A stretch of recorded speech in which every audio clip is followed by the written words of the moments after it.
Frank, New Haven, Connecticut. Dutch, how come the Aptomags, PWI, The Wrestler, Inside Wrestling, etc., never covered Memphis like they should have? In the 1970s and prior to the internet and cable TV, we fans of in the New York Central area only were able to follow areas like Memphis and the USWA, to name a few, and the Norman Keitzer, James Melby magazines like Wrestling Review, The Wrestling News, etc. Even when the Jerry Lawler-Andy Kaufman feud was heavy, there was very little, if any, coverage in the Apter mags. I was always curious about this. Well, I assume that Bill Apter, I mean, he's a huge fan of Memphis and Jerry Lawler and everything. I would have thought there was loads of coverage. Am I wrong? Not really.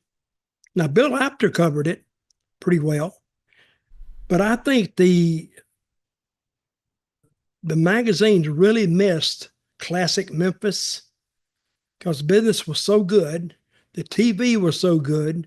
We were drawing, I mean, a fantastic rating on Channel 5 in Memphis. And yeah, it would seem normally that the writers would have been covering it more. That's where I first met Bill Apter, was in Memphis, but that was after 2 years after I'd gotten there, and he showed up. And I think that he only came in after the Andy Kaufman thing, and I would have thought that would have made, and it did make national news, but not news like it would make today. He recommended Andy, didn't he, to Jerry? I think Andy kind of went through Bill, and Bill, he wanted to go to the old, this is when Vince's father was still alive, I think. Mm-hmm. Maybe or maybe not. Yeah, no, it was. It was like 82 and Vince Senior was still alive. It was the WWF, but Vince Senior was still alive. It was later, though. Anyway, I don't know the dates on this. It was old W, like you said, the WWF. Yeah, they changed the name a couple of years earlier, but yeah. It was the old one. And Vince Senior didn't want to do it because he thought it was a gimmick. It was a comic gimmick. But Memphis took it, made it serious, and because that's how hot the business was in Memphis. And the night that they put Kaufman on the corner, and I've written about this and talked about it too. Here you got a 165-pound guy, about the size of, who was we talking about on the show this week? Weighs 165 pounds. Oh, Darby Allen. Hell, Andy may have been bigger than he was, but he's in the ring with some like long johns, a pair of tennis shoes, and pasty, oily skin. And he had 11,300 people in that building. Every ticket that was available was sold. And he had a match against Lawler coming up and sold out. So it should have got a lot more coverage than what it did, and I never know why. But sometimes even the ratings didn't even cover Memphis. They'd have all the ratings, and finally they started carrying Memphis. But I think if they'd have carried Memphis, I think they would have so much more to write about.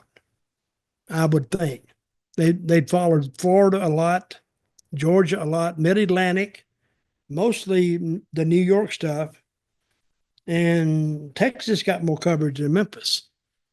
But it was one of the ways that Memphis was kind of forgotten, but they probably had the best show of all of them. Because people say, I have people even email me now and saying they go back and watch a Memphis tape. It's still presentable. I mean, it still has that carny feel to it at times. But sometimes, they would make you want to see a match.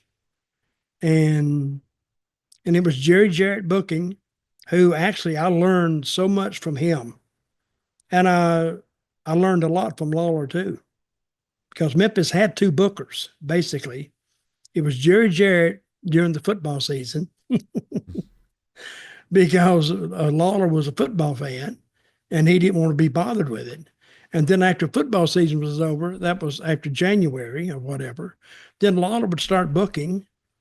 And through about '80 to '85, it was on fire. Not only Memphis, all the other towns too. You go to like a little spot show, it sell out. I mean, not all the time, but it was good business.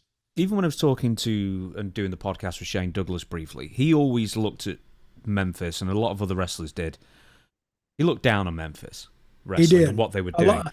A lot of them did. But see, that's Why? from the old. No, that's from the old days. That's from the Nick Goulas days. Well, Memphis always had like, oh, it's a bit more goofy and a bit silly and not as serious. But when Yes. you look back on it, it's almost ahead of its time in a good way. Yep. Because, I mean, of all the territories, even more so than the WWF, like WWE resembled Memphis more than it did its own past. Yeah, hit in the business that Tennessee was looked down upon because of they had a lot of gimmick matches and a lot of guys went there to finish up. They're at the end of the line of getting booked in the major territories, and they would go there to like just get work. But a lot of guys looked down on it till that run. And the late 70s was good too. But to the run to 80, 84, 85, then guys wanted to come in there because we were making then on short trips, $1,500, $1,700 a week. And back in those days, that's like $5,000 now or more. Plus, if you were a baby face, a good guy, you could sell your gimmicks, your pictures and all, and pick up another $500 to $700 a week. So if you knew what you were doing, which I was learning, I didn't know, but I learned quite quickly. And Lawler, he had to have $1 million years there because between owning part of Memphis, the town, and doing all those interviews in town, plus selling his gimmicks, he had to have some hellacious years, which most of that, I shouldn't tell IRS then, a lot of that gimmick money went unreported. So they don't know what he did with that. It was a cash transaction. They have no way to check it or anything else. But he had some tremendous years there. And Jerry Jarrett too. So